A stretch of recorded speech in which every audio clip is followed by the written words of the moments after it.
Hi everyone, this is Andrew Weinzerl, Bridge USA's National Field Director, and this is the Large Event Planning Training. First, the difference between discussions and events as defined by Bridge USA.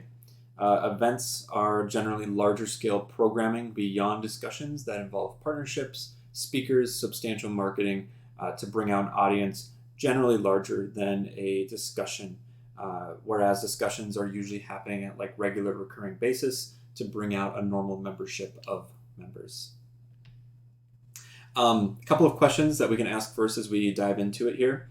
Why is hosting Bridge USA events important? Well, it's to help engage a wider audience beyond your general membership that you have. It's an opportunity to drive recruitment, attendance, and awareness of your chapter to really go above and beyond. Question number 2 here is, how often should my chapter host events? Ideally, we would recommend about once every 1 to 2 months, although that could vary from chapter to chapter depending upon sort of which stage you're at and how many members you have on your team. That being said, the recommended minimum that we have is about once every semester. So once in the fall semester, once in the spring semester, or if you're on the quarter system, about 1 every 2 quarters on average is the recommended minimum that we have. We also have several types of large event programming beyond just the 5 that we'll quickly go over right here. It'll be linked in the description of this video, but definitely check out the event toolkit.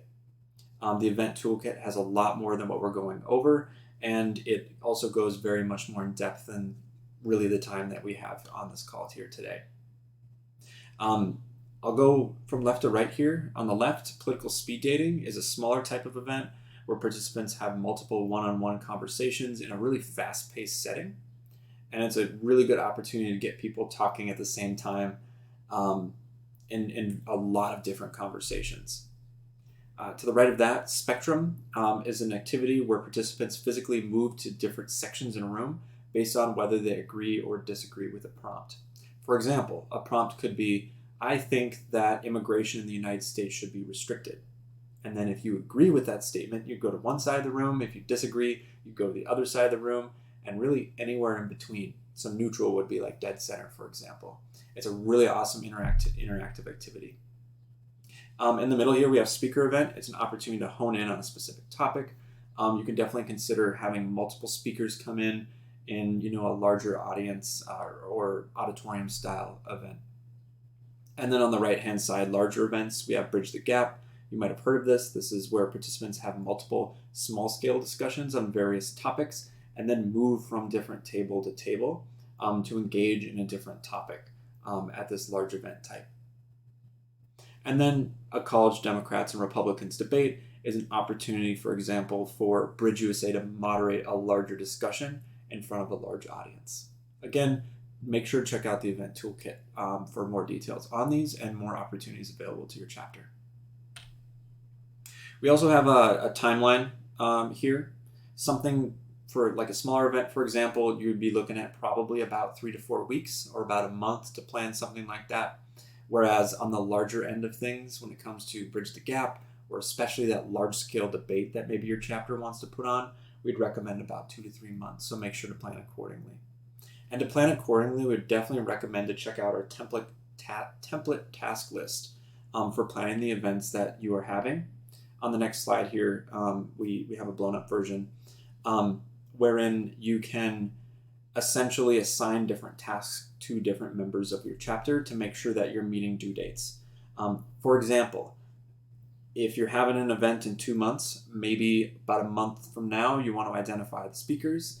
A month and a half from now, maybe you want to get all marketing set up, things like that will be really good to assign a task to specific people so that they can, update the status in here.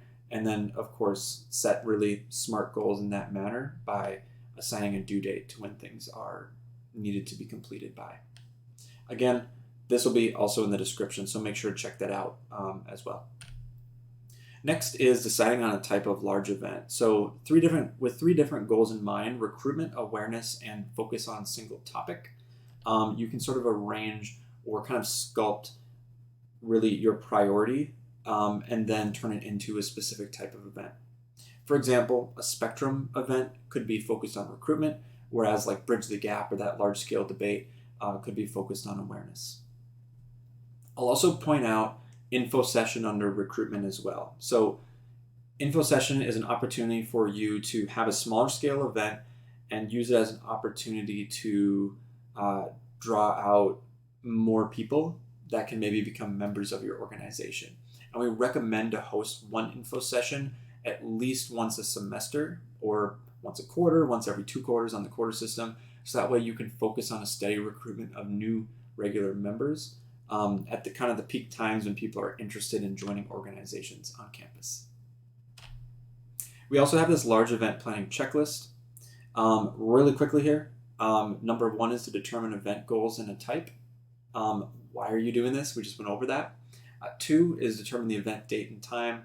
3, venue and location, and how do we secure that location. 4 is budget planning. We also have here, you can consider requesting additional funding for your chapter beyond the set budget that you have. We have a resource available to you, a new resource called the Chapter Funding Handbook. And in the Chapter Funding Handbook, we have information regarding requesting additional funding. So definitely make sure to check that out in the description. And then we also recommend, again, about 2 to 4 weeks out to start marketing, and then follow up as well after the event happens is going to be absolutely critical. And we'll dive into that in just a little bit, what follow-up looks like. But next here, topic research. A few different places that we recommend looking to identify topics, to do research on topics as well. Procon.org, for example, is a good one where you can see different stances on various issues across the spectrum. We also recommend to prepare a few things. One is a presentation, something like Spectrum, the event. You might want a presentation. Something else like maybe just a standard speaker event, you might not need that. But where you might need something for a speaker event is like resources to hand out. In the middle here, 1-pagers can serve as really good background or information on an event. Again, maybe it's information on a speaker for the speaker event. Maybe it's a topic list or a place for people to write down notes for Bridge the Gap. And for that info session, maybe you outline the norms of discussion or information if you have executive positions open.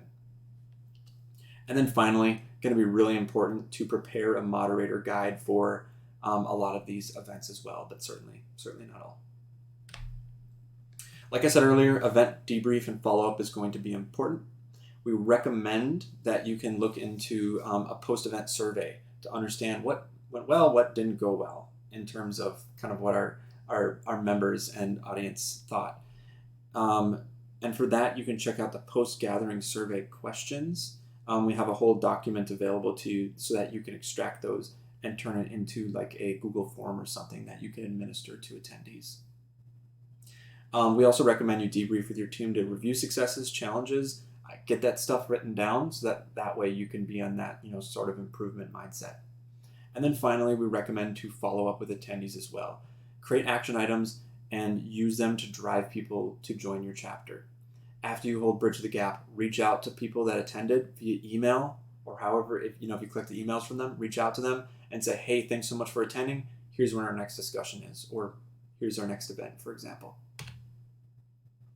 And next we have knowledge check. So first question, about how often does Bridge USA recommend a chapter host an info session? Go ahead and pause if you need to. And the answer is about once a semester. About once a semester, generally at the beginning. Question 2, what resource should you visit to view information about requesting additional funding beyond your set chapter budget? And the answer is A, the Chapter Funding Handbook. Again, in the description. And then 3, what event type involves physically moving to different sections of a room based on if a participant agrees or disagrees with a prompt? The answer is D. It's not going to highlight this time. It's D, Spectrum. Lastly, we have a resource, the Chapter Handbook. This includes a lot of material, a lot more in depth, like I said, such as the event toolkit. We have lists of types of gatherings, research tips, virtual discussion, event planning checklists, and more. So make sure to check that out.